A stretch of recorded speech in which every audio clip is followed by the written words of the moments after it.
We're going to be talking to Ted Rall. He is a syndicated political cartoonist, columnist, Pulitzer Prize finalist, winner of the RFK Journalism Award, and the author of a new book called What's Left? Radical Solutions for Radical Problems, which is available May 1st. Ted Rall is a socialist.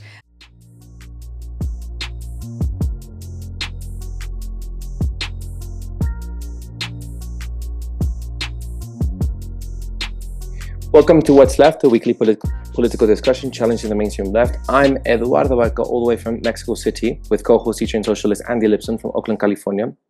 We're online at Whatsleftpodcast.com. You can find that link to our site in the episode notes. You can also find my personal social media handle at Don Eduardo Barca. Please subscribe, rate, review, turn on your notifications, and share your favorite episode wherever you found this episode. We have merch as well. If you fancy a shirt, contact us through our site at whatsleftpodcast.com. Thank you.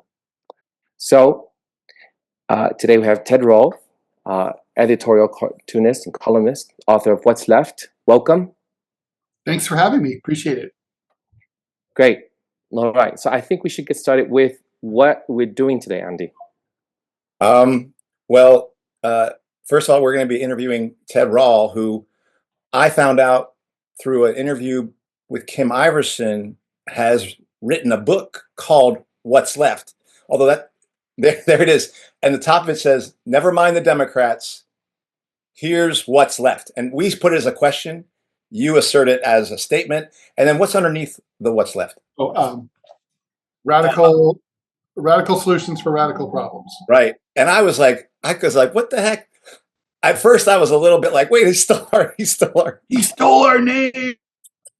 But then I was just like, wait, this is great. I mean, and I just reached out to Ted through his contact thing, and you got back to me so quick, and you were like, yeah, I'll do an interview. I have to, because it would be illegal not to. Right. And so we're going to talk about that today. Like, obviously, we've had other people are wondering what's left. Everyone's wondering. Right. Well, I think it's an important question. And obviously, it's been on me and Eduardo's mind since 2018.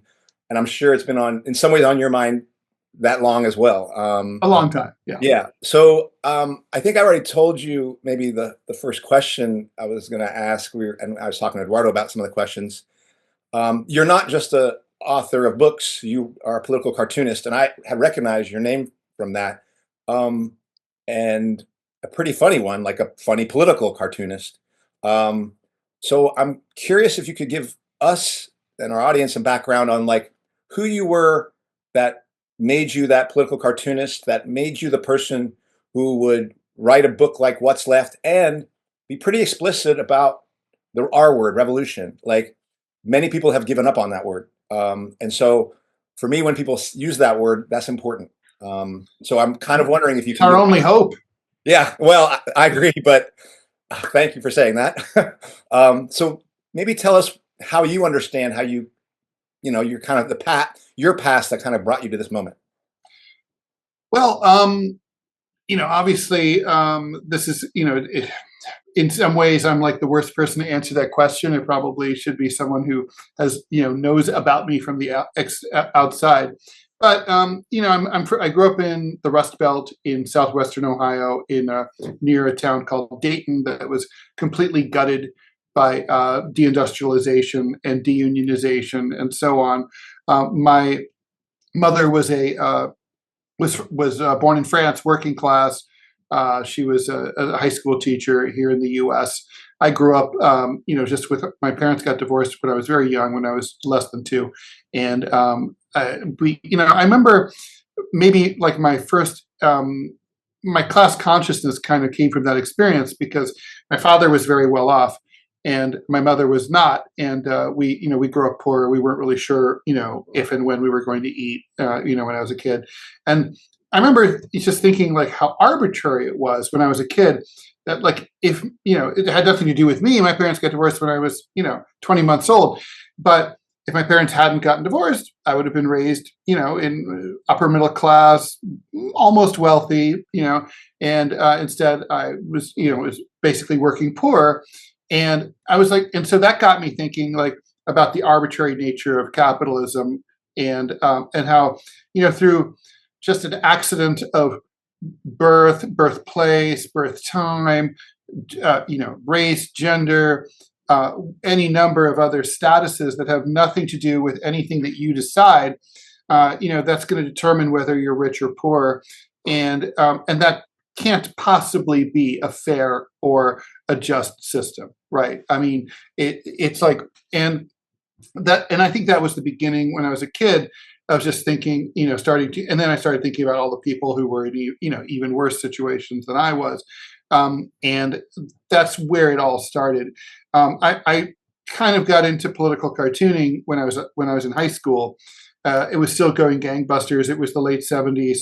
And at that time, newspapers were still a thing. Editorial cartooning was still viable. There were thousands of working full-time cartoonists, and I wanted to be one of them. And so when I went to college, I worked for the school paper, and but then again, through sort of accidents of life, I ended up, out of a completely weirdly random reason, getting expelled from college between my junior and senior year due to a medical condition, basically. And it was kind of like, also, and I kind of wound up homeless for about a year. And it was kind of like going from an Ivy League school to sleeping on a bench out not far from that Ivy League school was kind of like also a serious like wake up call about like the nature of the system, right? Like, oh, so this one professor didn't like me, and so because of that, I'm here. And it's like there's got to be a better way. And so my mother was very left. She was French, and she was a socialist. Her father was a communist in the French Resistance during World War II, and so it's kind of in my blood. And I read up on all the basics by the time I went to college. Marx, Lenin, Mao, etc.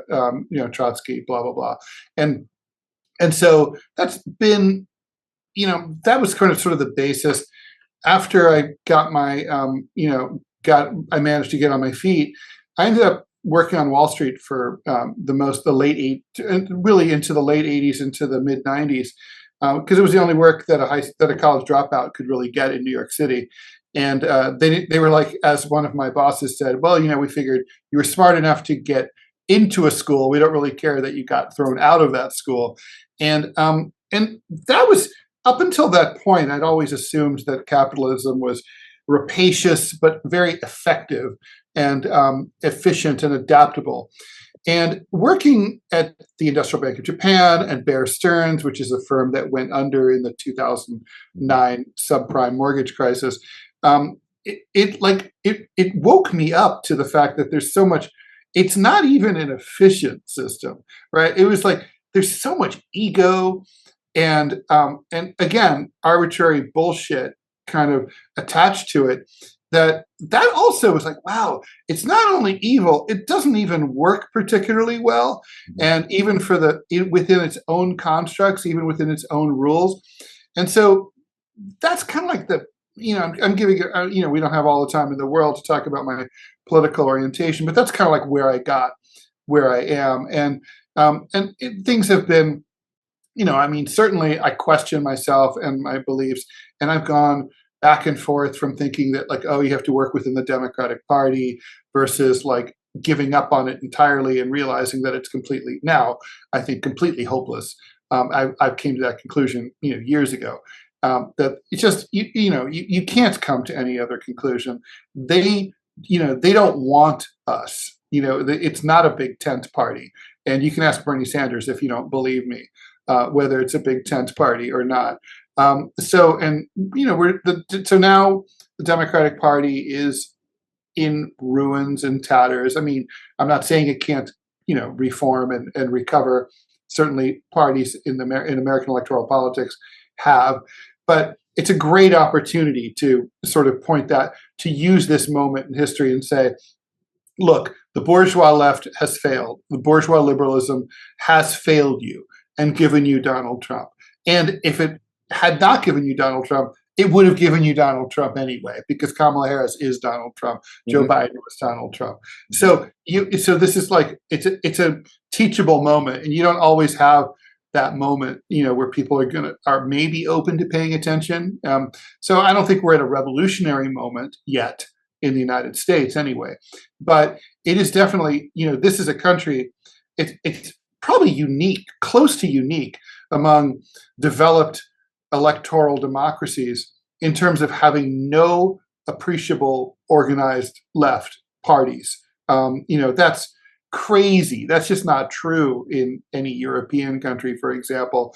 And 100 years ago, the United States had a viable socialist party, viable communist party, and other, left-oriented parties. Like there was a populist party, there was a progressive party.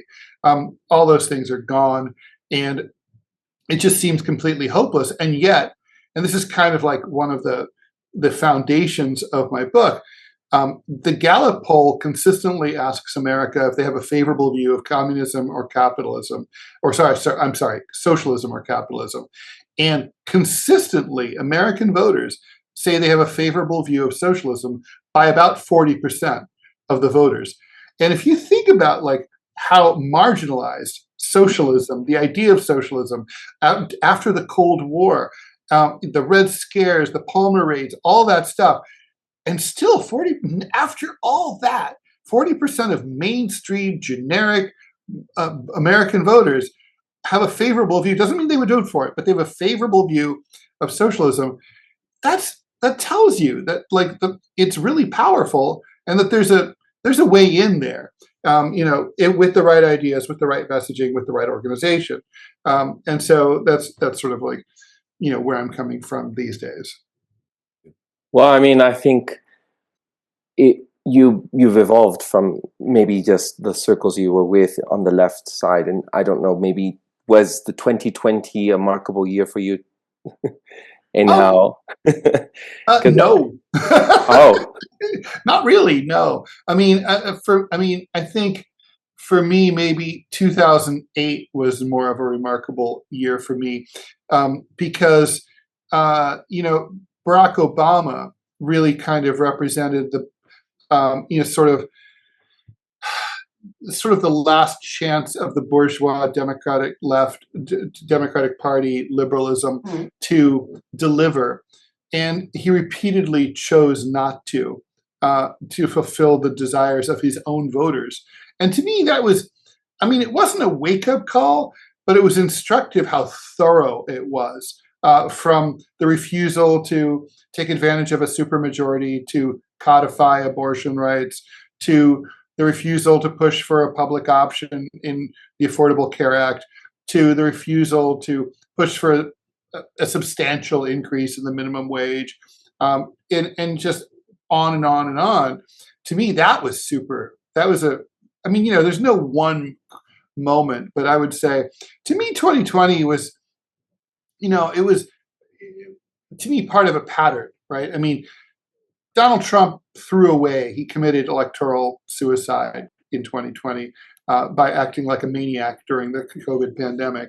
And, and that's really why he barely lost to Joe Biden. Joe Biden didn't win.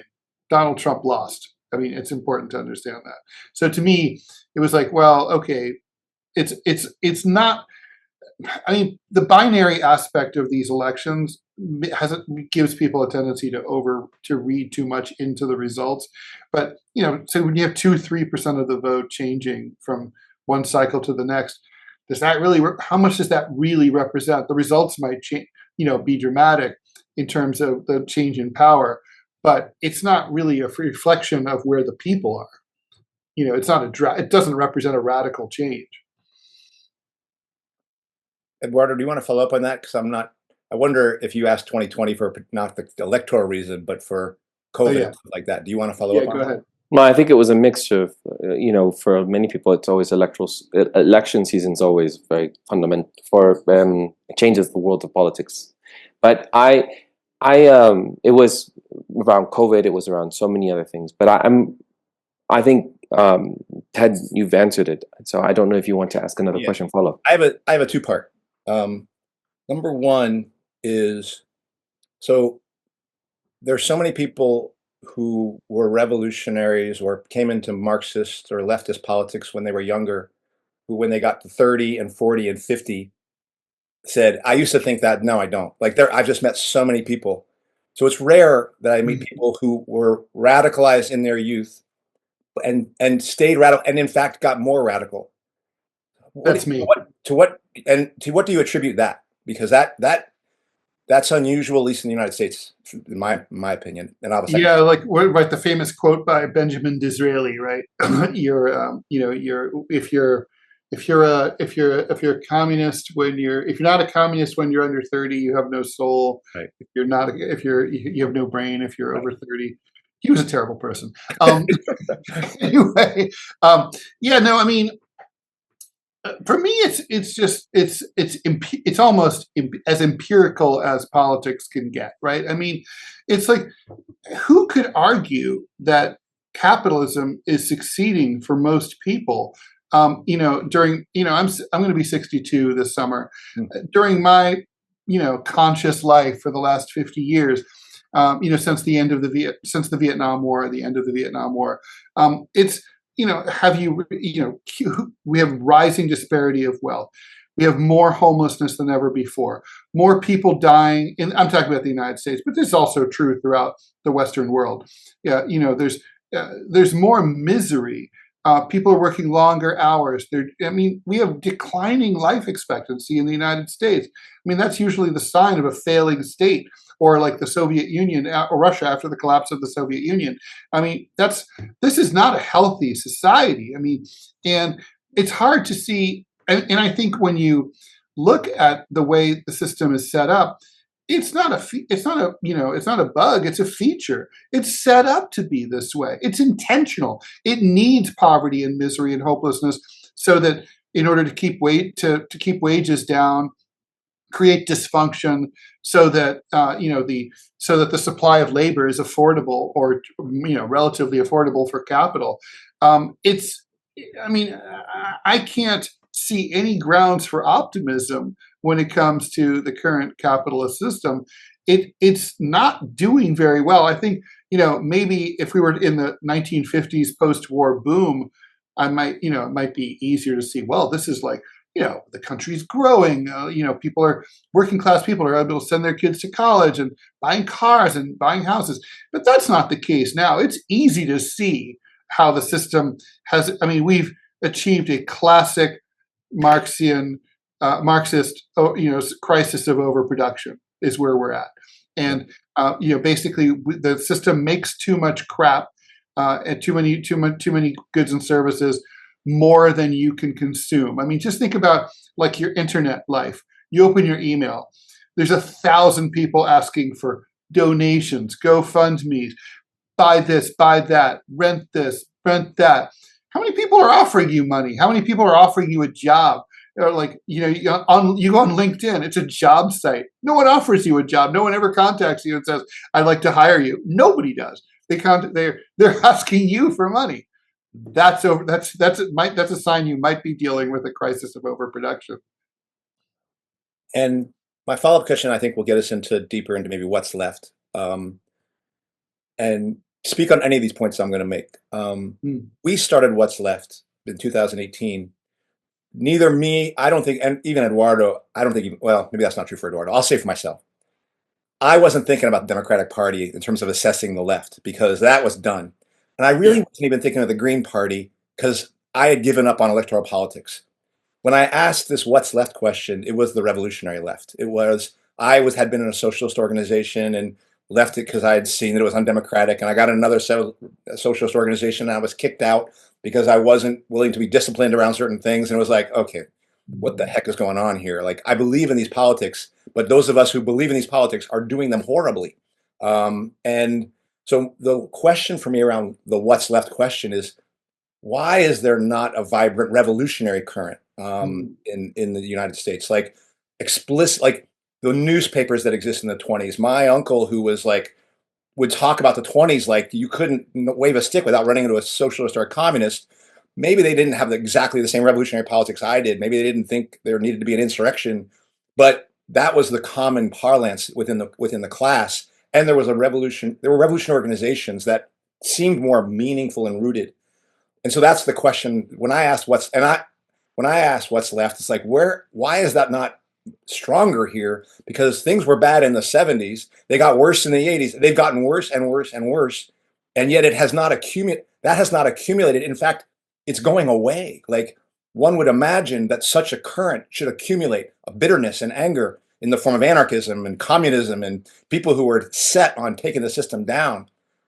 That doesn't seem to be the case, right?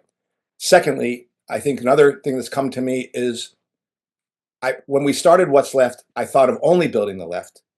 And now I think Eduardo does join me on this. Now I just talk in terms of reformism versus revolutionary politics, because I don't feel that the left-right thing feels like a political divide more than something that helps me understand where the revolutionaries are to be found. Because I honestly feel you can find as many revolutionaries on what is called the right wing as you can on the left wing. And they have different ways of getting to that place, and they have different things that I might disagree with them on. So I'm curious, when you wrote that book, you heard where I'm coming from. Yeah. Based on your writing the book and what you've come to, tell me what you think of that. Like, how do you answer that question? Because I kind of given up on, I'm not asking how we make the Democratic Party left again. It's like its whole job was to not they did a great job destroying the existing left, if you will. Correct. I think they co-opted so many of those Black Panther Party members and things like that into that thing. So say whatever you want about what I said, basically. Well, okay, so yes, the Democratic Party has co-op. They used to co-op more. Now they're less about co-option. They're more about expulsion. Yeah. And I think that provides an opportunity in the near future. But basically, you're right. There's, I think that basically there is a revolutionary impulse. There's a radical impulse, but it's homeless in the United States. So, I mean, a lot of times, people don't want to participate in a movement or anything, right? I mean, they don't want to. Think about like when a sports team is losing, right? The bleachers are empty. When they're winning, they're full. And it's like, and people don't want to feel like they're wasting their time. They don't want to go to another anti-Iraq war rally or whatever war it is, Gaza rally, and feel like they're wasting their time, because it will come to naught, except you might get like maced by the police. And so I think there's that the impulse is there, the organization that seems viable and healthy is completely absent. And if you created that infrastructure, you could get people to join you. But I mean, obviously, that's the biggest if in the world. But people did, so we know it can be done. But the system, I mean, the reason that these organizations have been crushed is that, like you said, they were co-opted, they were corrupted, they were ruthlessly, savagely suppressed over the course of years. The system, I think, was more self-confident 100 years ago. It's kind of like, okay, yeah, we'll send the Pinkertons to crush your strike. We'll send the cops to crush your socialist march, but we don't necessarily need to completely rub you out totally. But now, because the system is in crisis, it kind of can't broach the chance. It can't tolerate a 1 or a 2 or a 5% minority that is radical left, because hell, it could work. It could become popular. It could take over. So, I mean, so in terms of the book, I started out with the acknowledgement that there is no organization, and that there's a tendency, like we saw, for example, recently there was a call for a consumer boycott that like it failed, right? Well, of course, a national consumer boycott is going to fail. You have no organization whatsoever. Or people would say, during Occupy, called for a general strike. Hey, the posters were beautiful. Again, without a grassroots national organization, you can't carry off a national strike. And the thing is, you're dispirit every time these clowns try to pull something like this off, like dehydrated revolution, just to add water. It dispirits and demoralizes the left even more. So my idea was we need a set of ideas to organize around. So I created my idea. I threw mine into the ring. I don't care if people hate my ideas and they want to come up with their own. The idea is that this is the exercise that we need to get involved in.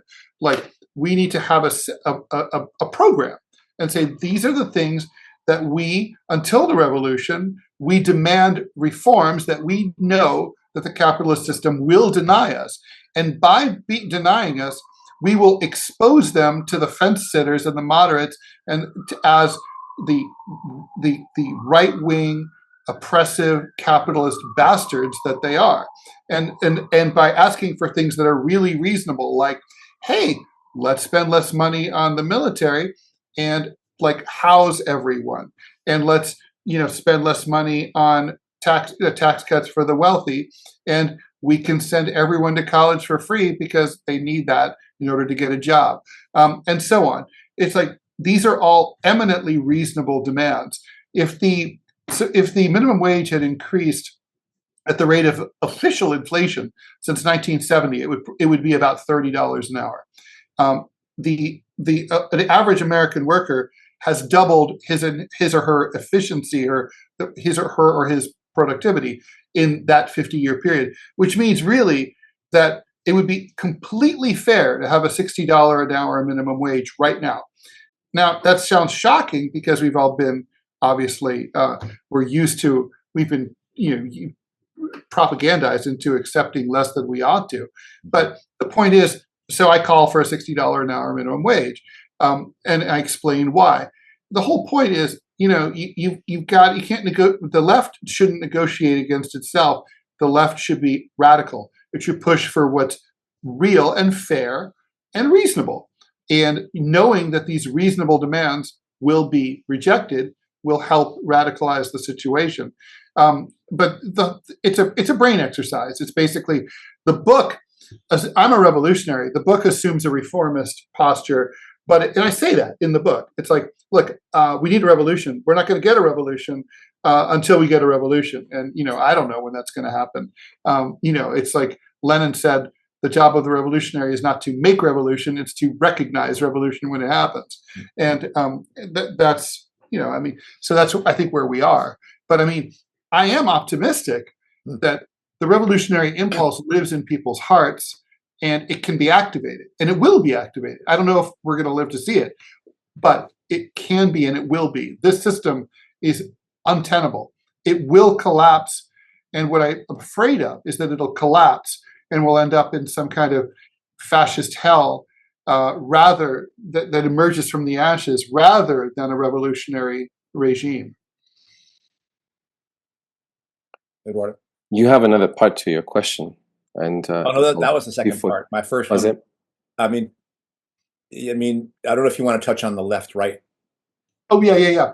So, look, I agree. Like in Occupy, the left, the reformist versus revolutionary split was the defining split within the movement, and, without a doubt. And it tore it apart.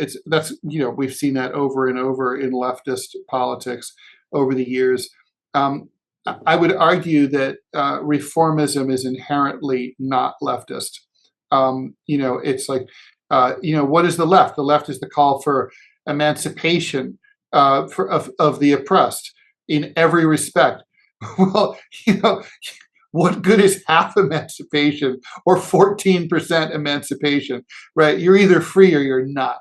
And so, that's to me, it's like sophistry to say reform. There's no place for reformism. In bourgeois politics, you can have reformism, but it's like that's.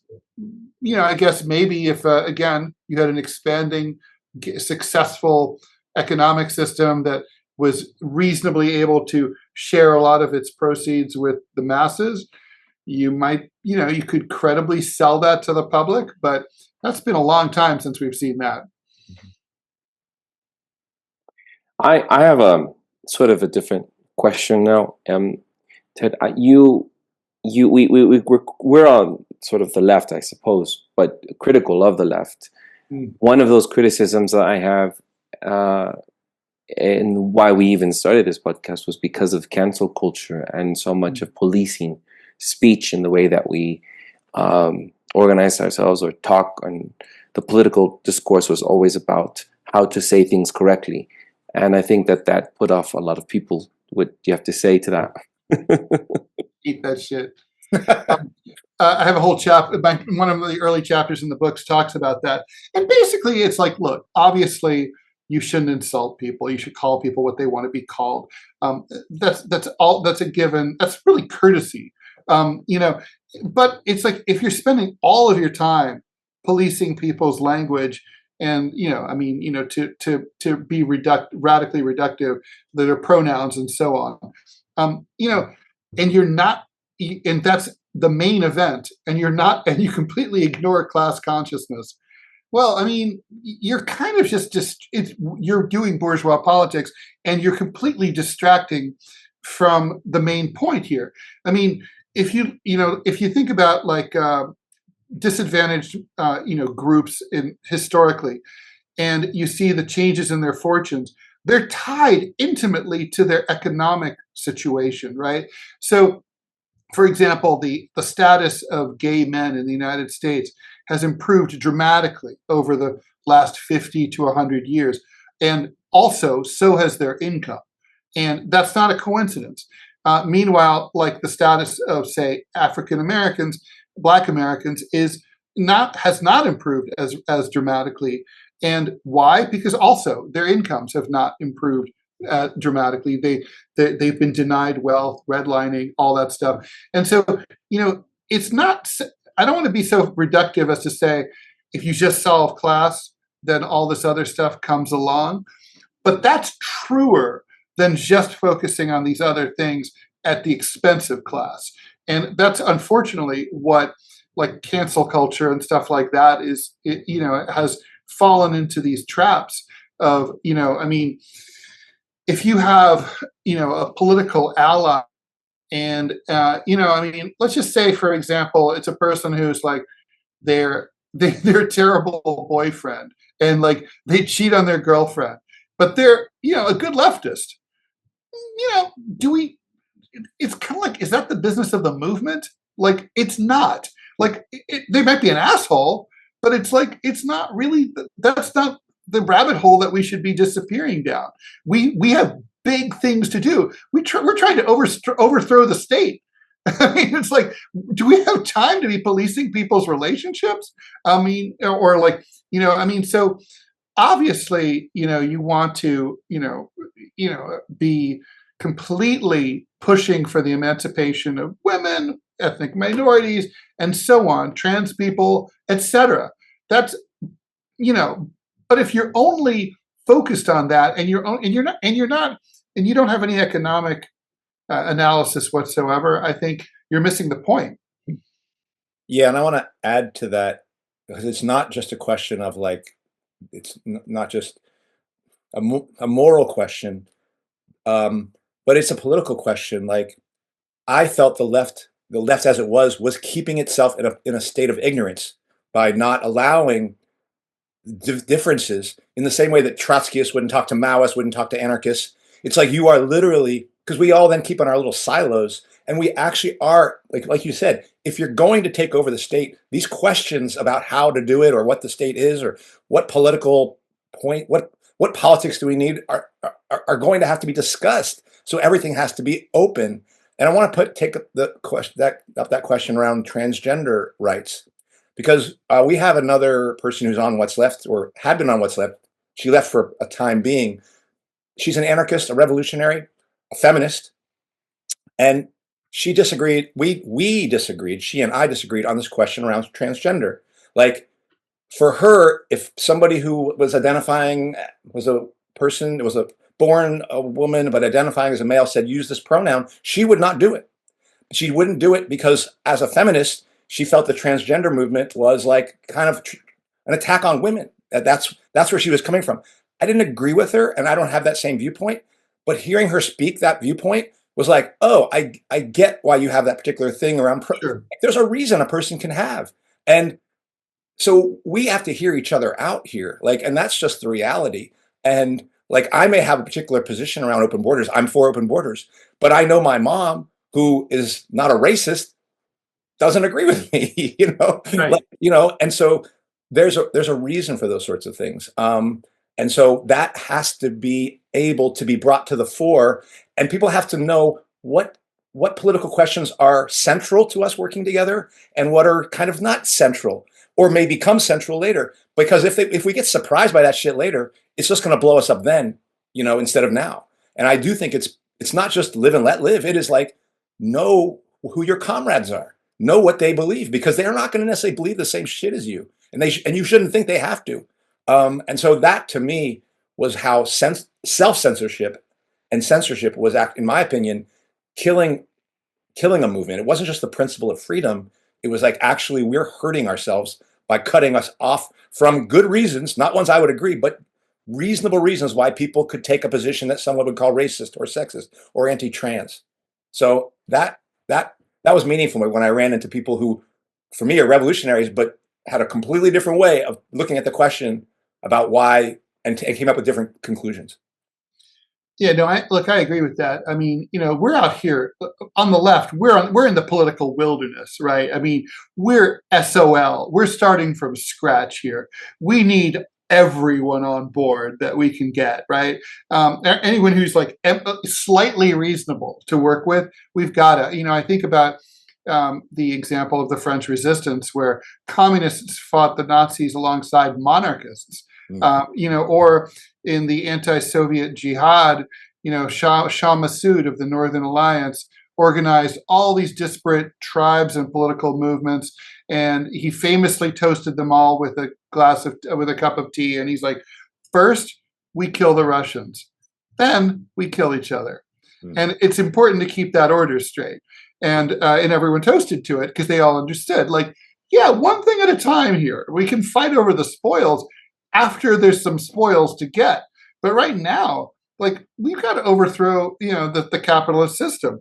And, it's like, and whether left libertarians or left anarchists or, Trotskyites or whatever, inherit, what comes next, we'll see. But like, it'll be, any of those will be an improvement over what we have now.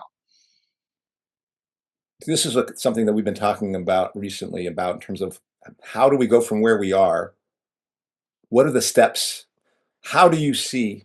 Because obviously I haven't given up hope. Otherwise I wouldn't be doing a podcast. I wouldn't still do organizing. But I have to say, in terms of would I bet on revolution versus common ruin of contending classes? I'm feeling like common ruining of contending classes feels much more likely that the thing that's going to happen as a result. Like, because it feels like the left or the organizational reformist forces, it's so hard to bring people together and keep them together and then accumulate them in some kind of organizational way. First of all, it sounds like you're more optimistic about that. In the long run. In the long run. In the long run. I think of, like, Che Guevara says that, like, until the people feel they've exhausted all options of of reformism within the existing state, they won't opt for revolution. I think that's right. And and obviously we're not there. I mean, people still feel like, there's going to be some magical democratic candidate who's going to save them. They're going to have to, I think that lesson just has yet to be learned. It's going to be a while. Unfortunately, it's very dispiriting. A lot of people are going to suffer, and the misery is just going to continue and be prolonged and get worse. I hate that, but I think, revolutionaries have learned that lesson for hundreds of years. Right, and I will also say there were a set of people we ran into who were for free speech, against the state imposing things like mandates and injections on people and things like that. And those people are now being co-opted in the same way that Obama co-opted an anti-imperialist left. A medical freedom right is being co-opted by Trump in literally the identical way. And those should be our people. Right. It's very discouraging to watch that happen. Like, I was kind of used to it with the Democrats because that was my beat. But literally, I'm watching the same thing, and the same excuses are being made for the candidate, right? That we saw being made for Obama, saying, "Well, he's got to do that." Da da da da da. It's hard, and my wife is really, she's just like, "My God, what happened to people?" Like, I thought people had a head on their shoulders, and I was like, Nope. I've been down this road before, and it looks like Trump's doing to some people what Obama did to other people. Yeah, and look, I mean, obviously, populist and nationalist and right-wing movements have co-opted, the Nazis and the Italian fascists and many other fascist movements have pulled in people who otherwise, well, in many cases, were former Soviet socialists and communists, and should have been good leftists, but they just, for whatever reason, migrated over to these dynamic right-wing movements that they felt were speaking to them. That's a huge challenge for the left. The dynamism of a movement like the way Trump is trying to characterize the MAGA thing. A movement is hard to defeat by a party, and I think that's why we don't want to be a party yet. Like, we want to be a movement first. Otherwise, we need to be dynamic first, not for its own sake in the same way fascism is, but otherwise we're going to lose we're going to lose those people. I have another question. Ted, I see you are a cartoonist, you're a columnist, you're an author. What do you make of our age in AI? Would I make art in AI? With AI, yeah. Well, yeah, I guess I would, because I looked into how to do it. So I haven't. It's not possible yet. Actually, I kept thinking it would be cool if there was so the way that the current economic model of cartooning and a lot of creativity works now is that you benefit from being extremely prolific. So if you do like one beautiful cartoon a month, you will starve to death. But if you could somehow make 5 a day, you might be able to keep your head above water. So I wanted to look into, would it be possible to make all my characters, create my characters, feed them up into AI, and then tell the AI, like, have this guy sitting on a chair, have this lady talking to the guy, have her saying this, have him saying that. We're not there. That technology does not exist yet, at least not at the consumer level. But the point is, if it did, I use Photoshop, right? I mean, Photoshop was a huge revolutionary leap technologically for cartooning. I wish I could de-invent AI. I wish I could de-invent the internet. There's a lot of things I wish I could de-invent, but they're here, and I think I think adaptability is really key to not just surviving in a capitalist system, but really yes, in a capitalist system, because that's where we live, but also just in general. I mean, it's like, I know people, I can't believe you're using it. You're because of you, it's spreading. It's like, believe me, I can die tomorrow. AI will continue. It's not going to make any difference. So it's up to you whether. I mean, I don't see it as a moral thing. I think as long as you can protect your copyrights and your trademarks, and if it works for you, great. I love drawing. I love the act of drawing, but I really seriously think, financially, it would be great if I could respond to breaking news and have a cartoon out and on social media 10 minutes later. I can't currently do that. Cartoons take too long to produce. And maybe as a continuation of Eduardo's question, one of my and Eduardo's critiques of the left that called itself the left, not the Democratic Party, was I felt like they did not see the threat. They think technology is neutral and not a creation of a particular class, and actually, as Alison McDowell would say, the master's tools. The idea that you may not be able to use the master's tools in the way that we say the workers will seize the means of production. I sometimes wonder about that, because I do believe that things like data collection and AI development are things that are going, in the context of a revolution, are things that are going to have to be wound back. Yes. Because those things cannot be, I don't think those things can be taken control of and then made to work for humanity. I think they are anti-humanity. They are pro-capitalist almost tools.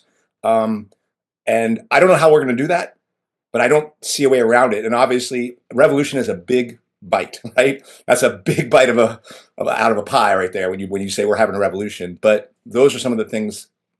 A future revolution is going to be like this book I'm reading, Rebels Against the Future, which talks about the Luddites and their war on the Industrial Revolution, lessons for the computer age. I'm like, this is the kind of stuff I'm reading now, to kind of be like, they didn't get it done, but I kind of feel like we have to get it done, and if we don't get it done, I don't know if there's a future for humanity, at least not one that is very good.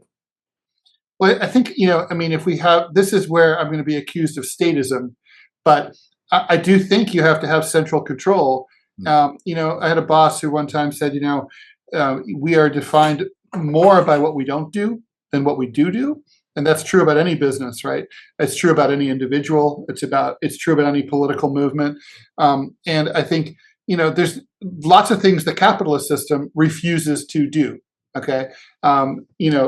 Just like, for example, guarantee the right to food and clean water and shelter and medical care for every person just because they're a person. Well, okay, so that's their system. But we can totally say, hey, we're not going to do data collection because it's wrong and it's bad, and we're going to decide not to do it. I mean, even within the current system, for example, in France, after World War II, they stopped collecting all ethnic and religious data in the census because that data had been used by the Vichy and the Nazi authorities during World War II to find people and deport them and kill them. So they were like, well, it's better for the government to never have that information available. Now, if a new government decided they were going to pick on XYZ group in France, they could, but it would take longer. There'd be a delay. And that delay would save lives, right? So, I mean, you can totally say, there are things we're not going to do. We're not going to build nuclear weapons or whatever. There's nothing wrong with that. And I don't think like technology has a right, like an inherent right to be born or to propagate. Mm-hmm. I agree.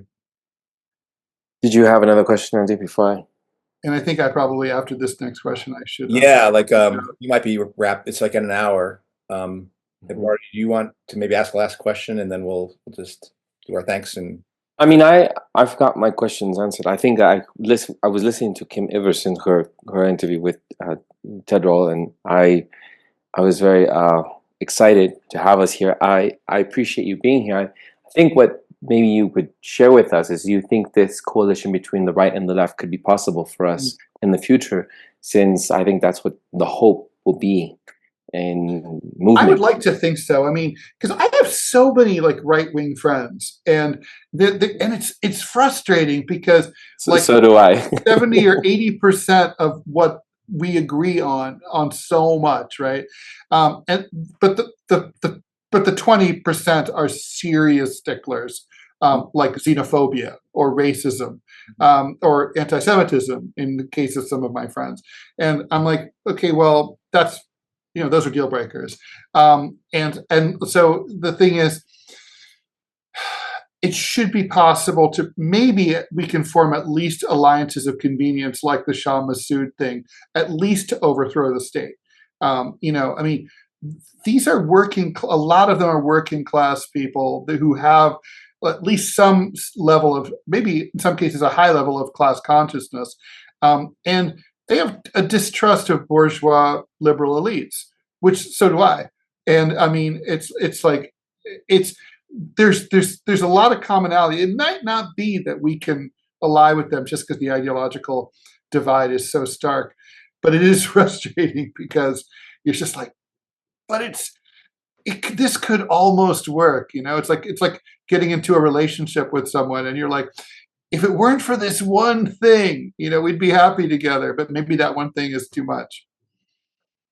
Yeah, I think what I've come to believe, and again, this is how I'm organizing now, at least. And when I say it's come to believe, I don't know, because I don't know how to go from where we are to where we want to get to. Nor do I. Do what I think is right. I feel like knowing that 80%, 20% part is really important. I feel like not fudging it is important to say, I still really disagree with you on the 20%, or maybe it's even 50-50. But Right. if there's something that's coming up at my workplace or in our community, and one of those people who's 50-50 with me is willing to join me in going against this thing that we're both against, then I'm fine. Like, I feel like I'm prepared to do that, because I feel like I'm starting to just feel more in terms of like, it's about building relationships, Mhm. about building trust. And building trust means knowing where you agree and where you don't agree. And I wouldn't like, if I say I have principles and I just kind of fuzz on things, I don't know if a person should trust me. They should know that, no, I don't agree with you. I'm for open borders. You're not, I am, blah, blah, blah. You know, we can argue about it, but after we argue, then what's the I point? can argue both sides on that Right, too. right. And so, but we seem to agree on taking on this challenge that we both are facing. And I've come more to that and hoping that out of that, a kind of maturity will grow around us, and other people will be doing it in their locations. I just don't know how that ultimately, the 3 or 4 of us, or the 6 or 7 of us, how that accumulates to 60 or 70 to 60 or 70,000 nationally going in the same direction. And that's the question I have. And I don't understand still why the capitalists have been able to get away with making our lives so miserable for so long, and that hasn't accumulated already. That's one of my big questions. Yeah. Yeah. No, I don't know the answer to that either. I mean, they have been ruthless. I mean, they really have. I mean, talk to people who went through the '60s. They went through. I used to be, as a Gen Xer, really contemptuous of the boomers, and you guys didn't try hard enough. You had revolution so close. They tried. They Yeah, did try. yeah, it's true. Well, I know you have to go, and I very much appreciate you being here. Let's first off also give you a moment to maybe say anything, I don't know, about your book or anything about people reaching you or anything like that. Sure. You can contact me through my website, rall.com, and just hit contact, and I will get the email directly. And I answer all my emails. He does. And yes, I do. And you can order my books there, but also all my. I have a Substack, both free and paid. It's just Ted Rall Substack.